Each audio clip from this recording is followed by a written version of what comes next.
Warahmatullahi wabarakatuh. Adik-adik kelas 7, hari ini kita akan belajar bab yang pertama, yaitu metode ilmiah.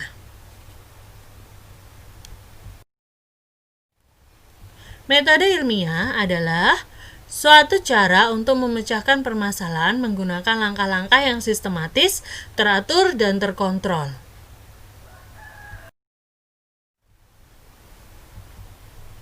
Langkah-langkah dalam metode ilmiah, yang pertama yaitu merumuskan masalah, yang kedua mengumpulkan data, yang ketiga menarik hipotesis, yang keempat melakukan eksperimen, yang kelima mengolah data, dan yang terakhir yaitu menarik kesimpulan.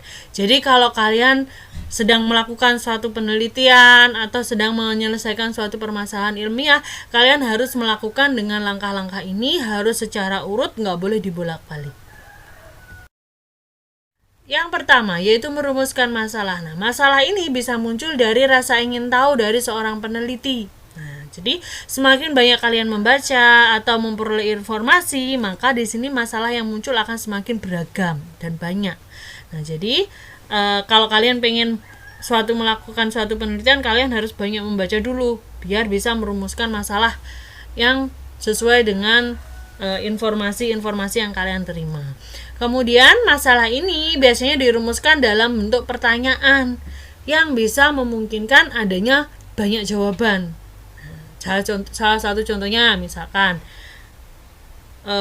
bagaimana air dapat mempengaruhi tinggi dari suatu tanaman. Nah, itu sudah termasuk suatu permasalahan. Atau mungkin ketika kita melihat tanaman yang satu di tempat gelap, yang satu di tempat terang. Loh, yang di tempat gelap kok kenapa lebih panjang? Nah, itu bisa kalian wujudkan dalam bentuk rumusan masalah. Apakah pengaruh cahaya terhadap pertumbuhan tanaman? Nah, itu sudah termasuk satu masalah. Kemudian setelah kita merumuskan masalah, kita masuk tahap yang kedua, yaitu mengumpulkan data. Nah, data yang dimaksud di sini adalah data yang mendukung dari masalah kalian tadi. Jadi, bisa melalui studi literatur atau membaca banyak jurnal penelitian atau penelitian terlebih dahulu, atau mungkin bisa wawancara para ahli. Kalau tadi saya bilang, misalkan contohnya pengaruh cahaya terhadap pertumbuhan tanaman. Nah, bisa kalian cari literasi yang mendukung cahaya, pengaruhnya cahaya terhadap tanaman itu apa. Nah, nanti bisa mendukung dari masalah kamu. Setelah kita mendapatkan data, gambaran awal ya di sini, masuk ke tahap yang ketiga, yaitu menarik hipotesis. Nah, hipotesis itu apa sih? Hipotesis adalah dugaan sementara atau jawaban sementara atas pertanyaan atau masalah tadi. Nah, misalkan cahaya tadi, berarti kan setelah kita membaca pasti kita punya gambaran, berarti pengaruh cahaya itu terhadap pertumbuhan itu begini. Nah, itu namanya kamu sudah menarik hipotesis. Nah, hipotesis di suatu penelitian itu ada dua jenis. Yang pertama adalah hipotesis nol, yang menyatakan tidak ada perbedaan, tidak ada hubungan, tidak ada interaksi atau pengaruh antara dua variabel. Jadi, hipotesis nol itu mengatakan bahwa tidak ada pengaruh atau tidak ada hubungan antara variabel satu dengan variabel yang lain. Sedangkan untuk hipotesis yang kedua disebut sebagai hipotesis alternatif atau HA. Di sini, HA ini menyatakan adanya perbedaan hubungan atau interaksi atau pengaruh antara dua variabel dalam suatu penelitian. Setelah melakukan menarik hipotesis, kita harus menguji hipotesis dengan melakukan eksperimen. Jadi menguji kebenaran hipotesis atau hipotesis dugaan sementara tadi dengan melakukan eksperimen. Nah, eksperimen ini, di dalam melakukan eksperimen kita harus menentukan alat yang bahan, kemudian langkah kerjanya seperti apa. Selain itu kita juga harus menentukan variabel. Nah, variabel di suatu penelitian adalah sesuatu yang akan menjadi objek dalam penelitian tersebut. Itu namanya variabel. Nah, variabel sendiri di sini dibedakan menjadi 3.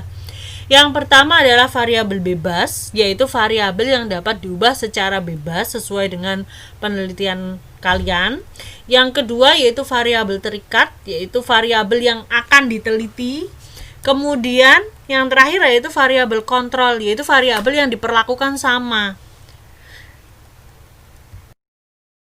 Setelah kita melakukan eksperimen, pasti kita mendapatkan data. Nah, data yang kita peroleh itu harus kita olah. Nah, cara mengolah data sendiri di sini dibedakan menjadi dua. Ada data kuantitatif, yaitu data yang dapat dihitung dan mempunyai alat ukur yang jelas. Contohnya kamu tadi untuk mengukur tinggi tanaman. Nah, kamu punya alat ukur yang jelas yaitu mistar. Nah, ada angkanya juga. 10 cm, 12 cm, dan sekian. Contohnya lagi berat. Nah, berat itu ada alat ukurnya yaitu neraca. Nah, juga ada satuannya yang jelas. Misalkan beratnya 5 gram, 4 gram. Nah, itu artinya datanya berupa data kuantitatif. Yang kedua, yaitu data kualitatif. Data yang tidak dapat dihitung dan tidak mempunyai alat ukur yang jelas. Nah, untuk data kualitatif ini biasanya penilaian setiap orang berbeda-beda karena tadi nggak punya alat ukur yang jelas. Contohnya warna. Dan yang kedua contohnya adalah rasa. Misalkan kita mau neliti pengaruh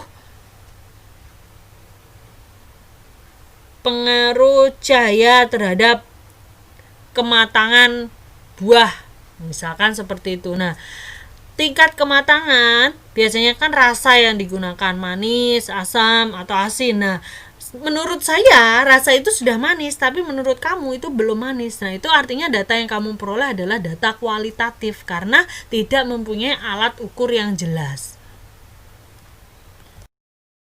Kita mendapatkan data, mengolah data, yang terakhir kita akan menarik kesimpulan. Nah, kesimpulan di sini nanti dia harus mencakup ringkasan dari semua penelitian kamu mulai dari awal sampai akhir. Dan juga dalam kesimpulan ini kamu biasanya di sini dia harus menjawab dari hipotesis. Nah, sebagai contoh, di sini saya ambil rumusan masalah ya. Apakah ada pengaruh jenis pupuk terhadap pertumbuhan tanaman bayam? Itu rumusan masalahnya.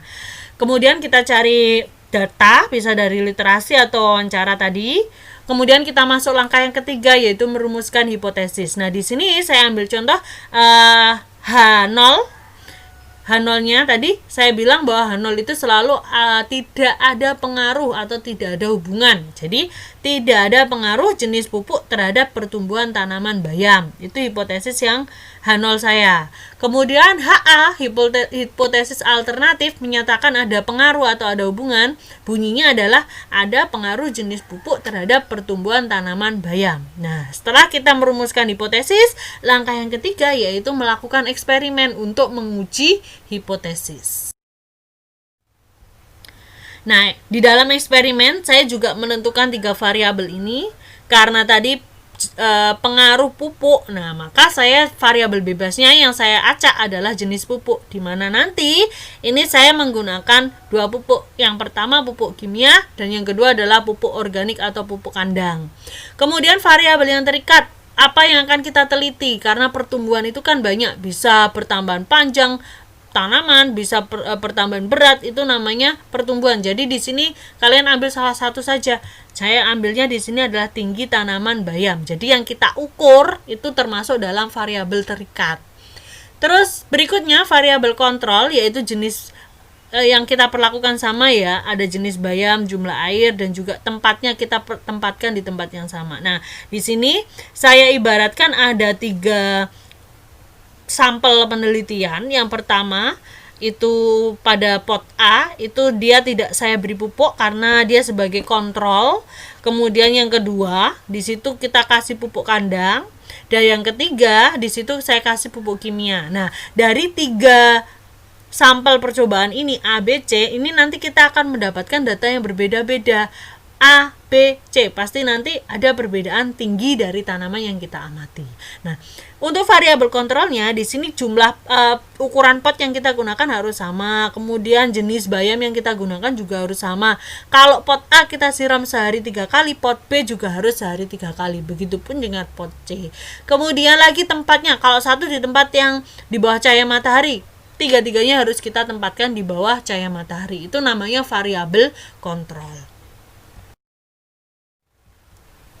Setelah tadi kita dapat itu ya, melakukan eksperimen tadi, kita kan akan mengolah data. Karena yang kita pakai adalah tinggi tanaman, maka data yang kita gunakan adalah data kuantitatif yang dapat disajikan dalam bentuk tabel seperti pada gambar. Nah, di sini saya tabelnya kan ada nomor. Nah, karena tinggi tuh nggak setiap hari kenaikan tingginya signifikan, jadi saya ngambilnya 3/3 hari sekali.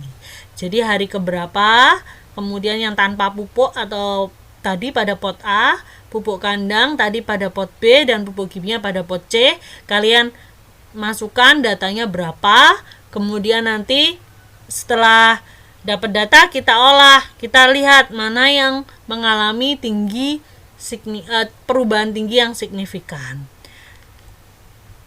Nah, setelah tadi kita dapat data, kita olah, yang terakhir kita akan membuat kesimpulan dan menjawab dari hipotesis. Nah, biasanya kalau misalkan nanti pupuk kandang tingginya lebih tinggi, nah maka jawabannya adalah ada pengaruh pupuk terhadap pertumbuhan tanaman bayam. Nah, kalian kasih kesimpulannya bahwa pupuk kandang di situ dia pertambahan tingginya paling signifikan berapa, datanya kalian sampaikan. Nah, sekian yang dapat saya sampaikan hari ini.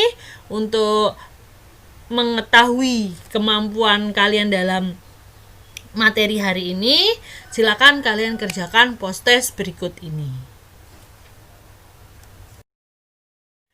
Demikian materi hari ini. Wassalamualaikum warahmatullahi wabarakatuh.